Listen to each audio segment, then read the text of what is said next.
Hello to all my dear 12th standard students. I hope कि आप सभी लोग एकदम बढ़िया है, मजे में है। उसी के साथ साथ आप लोग आपकी पढ़ाई भी कर रहे हो, क्योंकि आपको पता है फेब के अंदर आपका बोर्ड एग्जामिनेशन है, जो कि अभी बहुत ही कम टाइम बचा हुआ है आपके पास। करेक्ट, राइट नाउ नवंबर का महीना चल रहा है, आपके पास सिर्फ और सिर्फ दिसंबर है एंड जनवरी है। फेब के अंदर तो आपका एग्जाम ही है।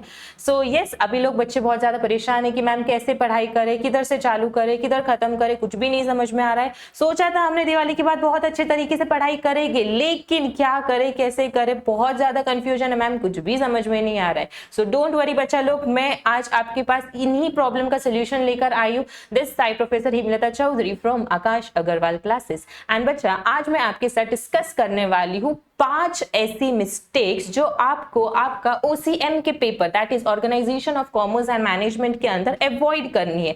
जब भी आप पढ़ाई करने बैठोगे तो इन 5 बातों का बहुत ज्यादा ध्यान देना है आपको। सबसे पहली बात अगर मैं करूं कि आप क्या करते हो कि आपका जो OCM का पेपर है वो बेसिकली एक थियोरी पेपर है। मैम थियोरी तो बहुत ही ज्यादा बोरिंग है, कब इतना सब कुछ पढ़ते बैठे, इतने बड़े बड़े आंसर्स है मैम, इतना सब कुछ हमसे नहीं होता है। तो बच्चे लोग इस केस में क्या करते हैं, आप सिर्फ और सिर्फ हेडिंग्स पढ़ के जाते हो। करेक्ट, जो भी आंसर रहेगा, आंसर के आप हेडिंग्स पढ़ोगे, सब हेडिंग्स पढ़ोगे, उनको एकदम अच्छी तरीके से लर्न करके जाओगे, लेकिन उसके अंदर का जो कंटेंट है वो आप लोग पढ़ते ही नहीं हो। ये सबसे बड़ी मिस्टेक आप करते हो बच्चे लोग। आपको बिल्कुल भी ऐसा नहीं करना है। आपको हेडिंग्स तो नो डाउट अच्छे से पढ़ना ही है, लर्न करना ही है। उसी के साथ साथ उसके अंदर का जो कंटेंट है वो भी आपको कम से कम 5 to 6 टाइम्स अच्छी तरीके से रीड करके लेना ही लेना है।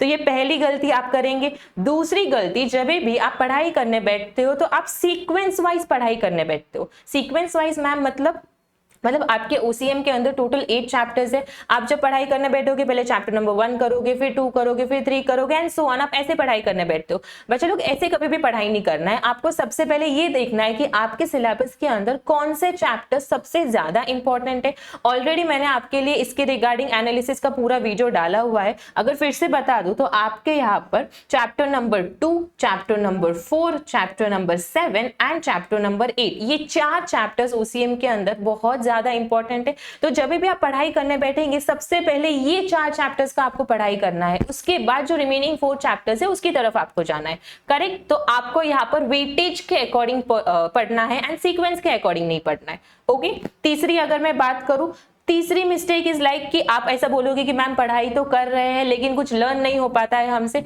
बच्चा, लर्न होने के लिए ना आपको कंसिस्टेंट रहना पड़ेगा। कंसिस्टेंट मैम, हम तो कंसिस्टेंट है, हम तो रोज पढ़ाई करते हैं, रोज में 2 घंटा OCM पढ़ते हो, रोज 2 घंटा ये करते हो, रोज 2 घंटा हर एक सब्जेक्ट को देते, लेकिन फिर भी हमसे लर्न नहीं हो पा रहा। बच्चा, कंसिस्टेंट के साथ साथ यहाँ पर आपको क्यूमुलेटिव स्टडी भी करना पड़ेगा। क्यूमुलेटिव स्टडी, अब ये क्यूमुलेटिव स्टडी क्या होता है?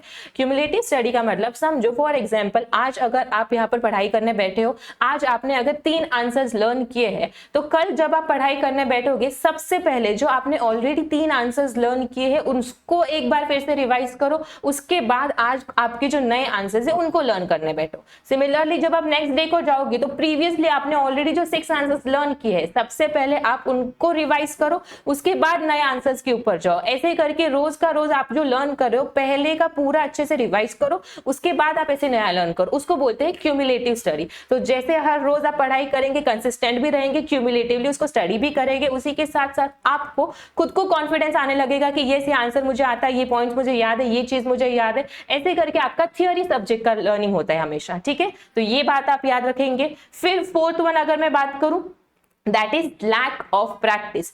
मैम, हमने चैप्टर भी अच्छे से पढ़ा था, हमने हर एक आंसर अच्छे से पढ़ा था, लेकिन एग्जाम के अंदर हम लिख नहीं पाए, हमारे पास टाइम नहीं बचा था। आपके पास 3 घंटे थे, 3 घंटे के अंदर भी हम हमारा पेपर मैनेज नहीं कर पाए। क्यों मैनेज नहीं कर पाए? क्योंकि हमने सिर्फ लर्निंग किया। हमने लर्निंग करने के बाद कभी प्रैक्टिस ही नहीं किया। हमने देखा ही नहीं कभी कि क्या इतने सारे आंसर, क्या मैं पूरा पेपर 3 घंटे के अंदर सॉल्व कर पा रहा हूँ या नहीं कर पा रहा हूँ। करेक्ट, तो इसीलिए बच्चा लोग जब भी आप पहले लर्न करके लोगे, लर्न करने के बाद आपको प्रैक्टिस जरूर करना है। कई बार ऐसा होता है कि आप लर्न तो कर लेते हो, लेकिन जब आप लिखने जाते हो तब आपके पास वर्ड्स नहीं होते, आपको समझ में नहीं आ रहा है कि थियोरी लिखना कैसे है। करेक्ट, तो इसके लिए एक ही सॉल्यूशन है, that is practice, practice and practice. आपको लिख लिख कर प्रैक्टिस करना पड़ेगा। एक बार अच्छे से लर्न कर लिया, उसके बाद ट्राई करो कि क्या आप उसको लिख पा रहे हो या नहीं लिख पा रहे हो।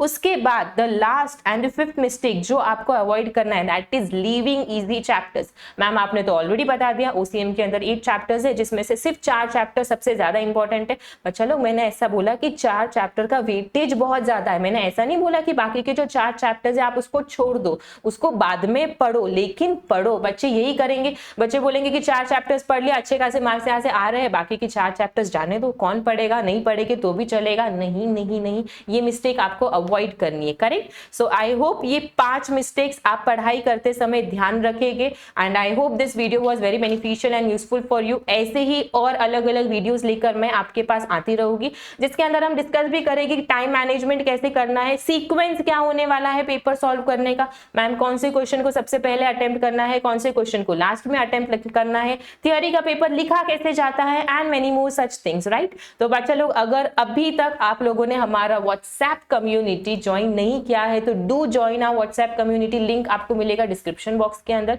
उसी के साथ साथ अगर आपको ये वीडियो पसंद आया है तो वीडियो को लाइक करेंगे, सब्सक्राइब करेंगे, चैनल को शेयर करेंगे, उसी के साथ साथ वीडियो के नीचे कमेंट भी करेंगे कि आपको वीडियो कैसा लगा। एंड अगर कुछ और अलग आपको चीज चाहिए, किसी चीज में आप अटक रहे हो, कोई प्रॉब्लम आ रहा है, तो वो भी हमको बताओ, उसके रिगार्डिंग भी हम आपके पास आएंगे, right. So that's all from my side, till then keep studying. मैं बहुत ही जल्द आपके पास आऊंगी नेक्स्ट वीडियो लेकर। Okay, bye bye.